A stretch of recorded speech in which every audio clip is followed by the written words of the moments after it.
Okay, look at the performance comparisons. What I've done here is compared Emdrive spaceplane plus its orbital module with a standard Atlas V, which is the current large launch vehicle. I've compared it also with a projected UK Skylon spaceplane with its upper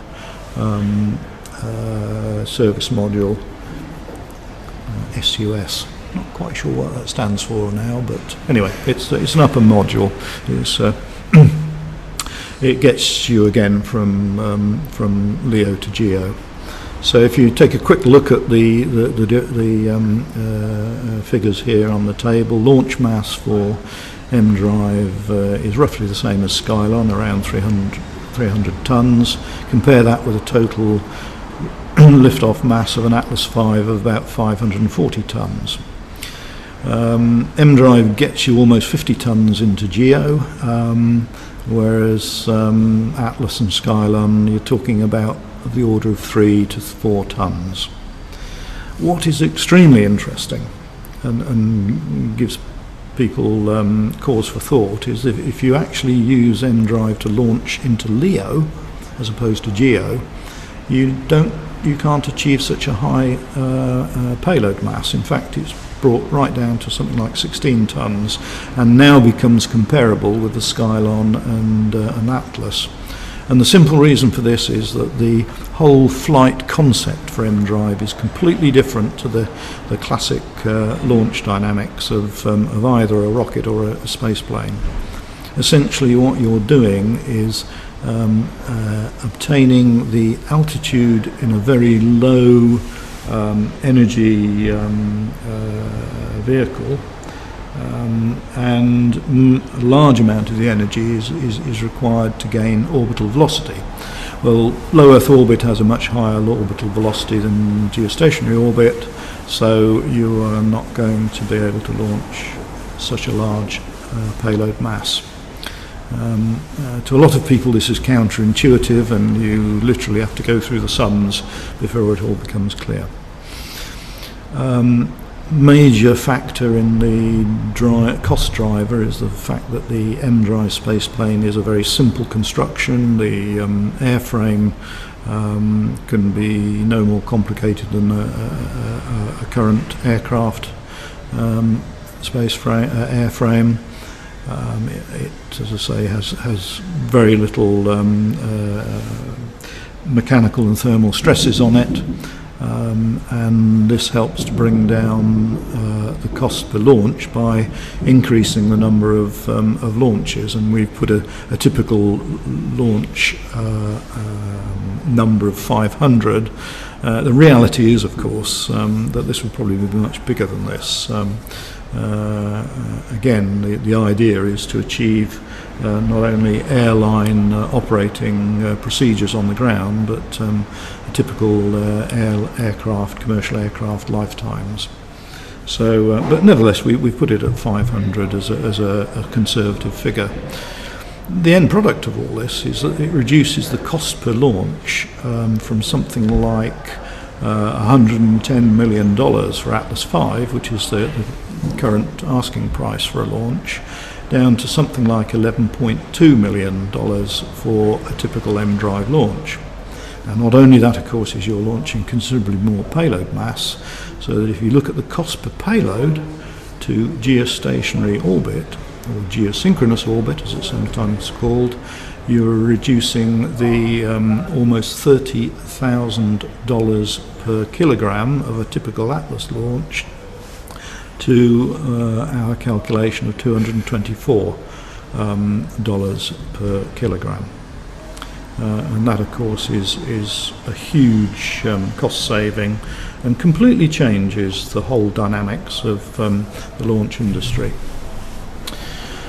So if we look at the sort of things that we can do with this launcher, the big application that comes to mind is space solar power satellites. There's been a lot of work on solar power satellites. It goes back something like 40 years. And the current state of the various studies is probably well summarised in a 2011 report from the IAA, which essentially said that there are no fundamental technical barriers that would prevent the realisation of large-scale SPS platforms during the coming decades. The most critical challenge, however, is the essential requirement for very low-cost Earth-to-orbit transport. Just to give you a sort of example of what this means, to get 2 gigawatts of power from a solar power satellite, which is, if you like, similar to the output of a nuclear power station, you need to get 6,700 tons into geostationary orbit. If you use Emdrive space planes, we could do this probably over about a year by using 3 space planes, launching about once a week, and using robotic assembly, all of which is sort of quite a reasonable approach to building something 6,700 tons in orbit. The total transportation costs, we believe, will be of the order of $1.5 billion to get this 6,700 tons into orbit. Now, so this is it's less than a tenth of what the IAA study requirement said would be necessary to make SPS viable. They were suggesting they need to spend, they need to bring the cost down to about $20 billion. But compared to the existing costs, it's a remarkable drop. If you are currently flying 6,700 tons to geostationary orbit, you would need 1,700 Atlas rockets, and the total transportation cost would be the order of $194 billion. So the reality is that solar power satellites are not going to happen until we can reduce the costs very, very dramatically.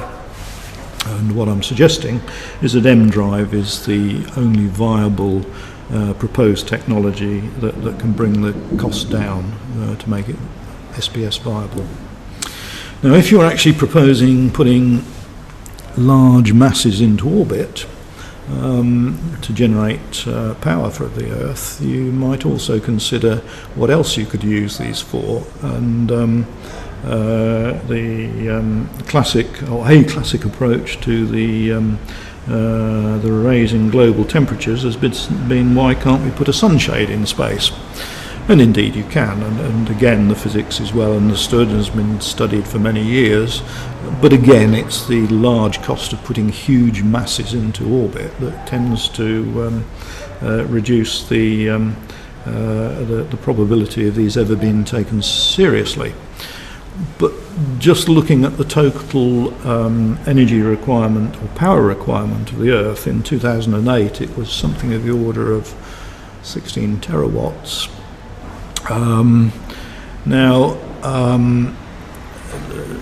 Recent studies have shown that if you wanted to reduce the temperature of the Earth back down to its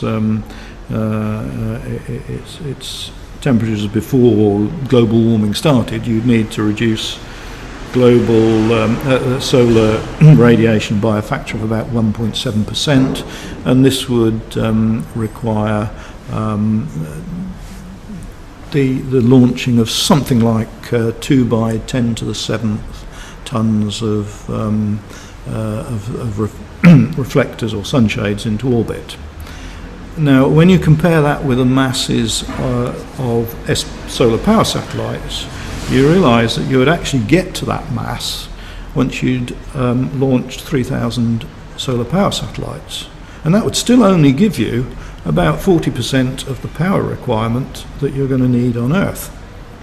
So the reality of all this is that if you use solar power satellites to provide all the power that the Earth requires, the actual mass that you would put into orbit will be of the order of 3 times what is necessary to cool the planet.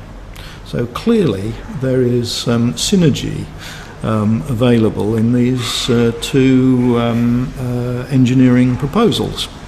And we would need to think in terms of deploying solar power satellites perhaps to the Sun-Earth L1 point rather than geostationary. We would probably use laser power transmission back to geo to get the power to geostationary orbit, and then microwave from geo to Earth. But it would put the solar power satellites with their associated very large reflectors in just the right place to provide shading for the Earth. So what you have then is the possibility of solving both the Earth's energy requirements and the need to reduce the Earth's temperatures, all in one solution, and one that is not the sort of science fiction that it would be if you were trying to do it using existing launch technologies. Okay, what else can we use second generation Emdrive for? Whilst we were studying the launcher, we also looked at, hey, could we use this as a long-haul transport vehicle? The end result is a very similar looking vehicle. Will take you from London to Sydney in 2 hours 40 minutes. It'll get you city centre to city centre because it's vertical takeoff and landing, and it's also very quiet. It actually doesn't make any noise. It uses green energy. It's liquid hydrogen fuel. It would get typically 100 first-class passengers backwards and forwards in great comfort, with a cost per passenger mile that is actually below the existing costs of a typical airline. The flight profile is interesting and illustrates the completely different approach to flying that Emdrive will give you. You have vertical takeoff, a very slow ascent, going up using an auxiliary jet as propulsion, and Emdrive for lift. It takes the order of 20 minutes to get you up to your cruising altitude of, in this case, 100 kilometres. Now here you're not completely free of atmospheric effects, but to all intents and purposes you are in the vacuum of space, so you can start to accelerate without all the thermal problems that you normally get. You actually accelerate up to a few thousand miles an hour, such that your cruise phase lasts of the order of half an hour. Again, you restrict the acceleration to something that keeps your first-class passengers comfortable, well below 1G, so you wouldn't really notice it. At the end of the cruise phase, when you're sort of over the coast of Australia or wherever it is you're going, you start to descend. Again, you're using now Emdrive in the reverse mode to control your descent.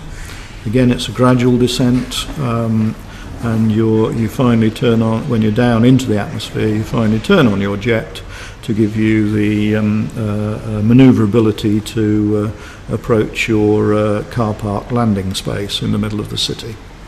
Now, all this is completely viable.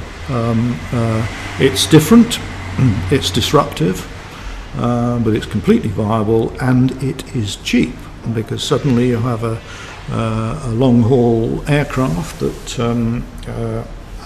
is not difficult to build. We were looking at the details of this, and one of my colleagues jokingly suggested that you could build this aircraft out of pressed steel, and it would still fly quite happily, and that's true. So in some ways you could be in the situation where you are skilling the building of an aircraft. You're moving from the existing high-tech, highly skilled method of building aircraft to basically automobile manufacture. So clearly there is disruption for the aircraft industry here. Other markets, well, a new scientist once gave a cover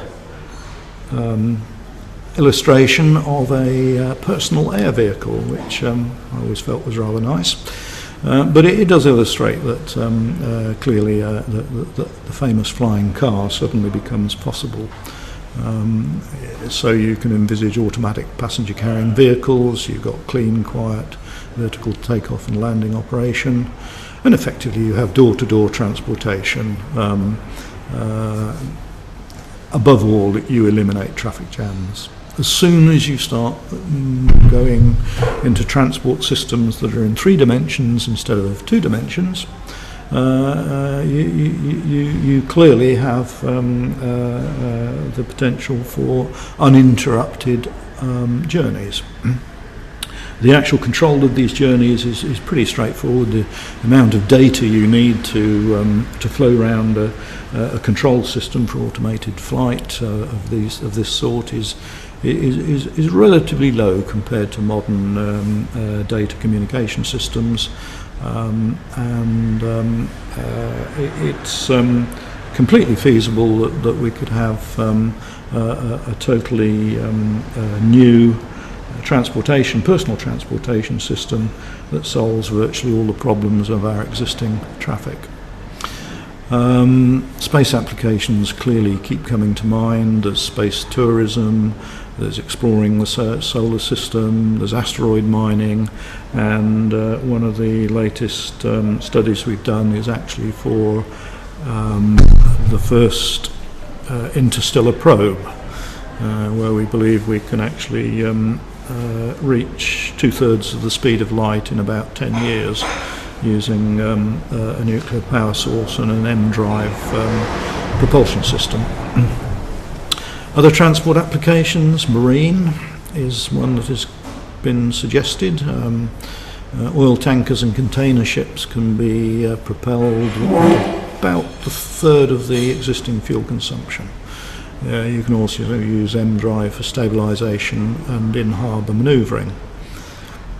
A very interesting transport application was proposed whereby apparently one of the major problems of running railways in cold climates is the traction problems that you get.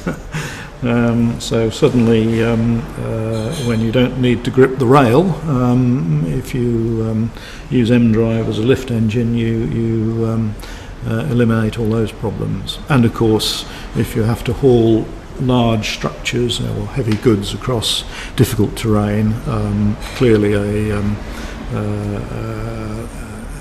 an Emdrive type hovercraft vehicle would be ideal. So, summary. Emdrive is going to give you a quantum shift in energy and transport. It's going to be an enabling technology for solar power satellites, which have been acknowledged by people who have looked at it very carefully as the only real solution to the Earth's energy problems long term. It gets rid of carbon-based fuel for future transport, replaces it with hydrogen. It's a very disruptive technology. A lot of vested interests are going to suffer, but it will lead to a truly sustainable modern world. And if you want that sustainable world to remain at a reasonable temperature, it will also enable the sort of ambitious geoengineering solutions to be implemented. This next slide, but what it does, it presents a possible roadmap to the development of Emdrive. It starts off back in 2003 with the history, takes us through to 2013, states where we are now, and gives some potential milestones en route to 2023 for the next 10 years, when we should end up with personal air vehicles of around 1 ton, 1.2 ton mass. We'll have spaceplane launches 320 tons, 50 tons to geo payload. We'll have VTOL transport, long-haul transport. 100 people taken around halfway around the world in less than 3 hours. And we'll have deep space propulsion modules. Now all this is quite feasible, and the roadmap to get there has been planned. So how are we off in terms of actually starting along this roadmap? Let's look at the different countries in the world. First of all, take Europe. It's fair to say that until very recently there's been no major interest in Emdrive within Europe. Industry, particularly in Europe, tends to be very conservative and is heavily committed to small improvements of what is still essentially 20th century technology. Ourselves, we're continuing theoretical research at SPR. We've recently completed a design study for an all-electric single-stage to orbit launcher. This is to basically, as an improvement to the hybrid spaceplane we were talking about earlier. In America, things are interesting. There are clearly many defence applications which are taken seriously, but to date there's nothing in the public domain. There is a superconducting research program going underway in one private company, though the results to date aren't exactly very impressive. But they're making progress. China is actually the country that seems to be leading the world. The basic research, as I understand it, is now completed. Papers have been published. Even the UK Institute of Physics has published one of their papers. So that certainly makes it respectable. They have a superconducting research program underway, and I believe there is significant commercial space interest within China as well as just the academics. So we have a situation that Europe needs to wake up. Otherwise we will literally be left as a museum of 20th century technology. And more importantly, we will be unable to contribute to solving the major global problems. And we'll be just shrugging our shoulders and leaving it to either America or China, or probably both.